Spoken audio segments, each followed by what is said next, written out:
Gisugdan na sa Department of Education ang Brigada Eskwela karong adlaw Hulyo 22 sa Davao Region. Gihimo sa Kapatagan, Digo City, Davao del Sur ang regional kick-off ceremony sa Brigada Eskwela kaganyang buntag. Sa Davao City, doon na pipila ka mga ginikanan amigahin sa ilang oras aron makabrigada eskwela sa ilang mga estudyante. Sama sa inahan nga si Lucy Cuevas nga taga Marfori Heights. Grade 7 o grade 9 ang iyang mga anak nga nag-eskwela sa Davao City National High School. Matod ni Cuevas, siya gyud mismo ang mangunay matag dunay brigada eskwela bisan pa man nga busy ang iyang schedule sa ilang balay.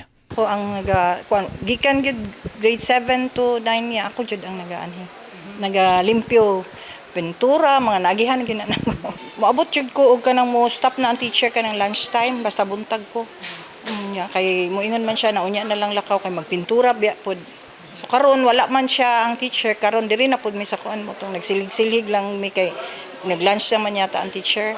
So tag 2 hours, 3 hours maabot jud mi gingon ano. Ang ubang estudyante sa City High, sila na mismo ang nangunay o nagtinabangay sa pagpanghinlo sa classroom. Kay dili mandatory ang brigada eskwela, dunay ubang ginikanan nga midunar na lang o gamit sa eskwelahan sama sa silhig, trap ug floor wax. Kapin 10,000 ka mga estudyante ang gilauman nga mobalik sa eskwela sa City High. Sa Mabini Central Elementary School sa Bangkal, Davao City, mingaw nga naabtan sa news team ang kadikaran sa Brigada Eskwela. Sumala sa school head nga si Alan Rivera, ulos-ulhos ang mga ginikanan nga nanghinlo sa eskwelahan kaganyang buntag. Gilauman nga naagi hapon sa 1,300 ka mga pupils ang mobalik sa eskwela karong abli klase. Ug sa Mabini National High School, nagsugod na sab ang ubang ginikanan sa pagpanghilo sa eskwelahan. Sama-samahan nga si Mario Dales nga gipangpala ang lapok nga mibara sa kanal. Sumala niya, incoming grade 8 na ang iyang anak. Okay.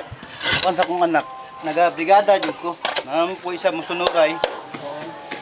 Hapit na po mo graduate o grade 6. Ay, isa adlaw. Hapon. Karon gay udto lang ko ni anhi kay namo ko ilakaw gud. Giawhag ni Anthony Cartujano, ang Head Teacher 3 ug Brigada Eskwela Coordinator ang mga ginikanan sa ilang mga estudyante nga makigtambayayong sa usa ka semanang Brigada Eskwela aron maandam ang eskwelahan nga mahimong luwas alang sa ilang mga anak. Karon ubay-ubay jud nga atong mga parents no nga ni are og ni participate sa tuang Brigada Eskwela karong adlaw.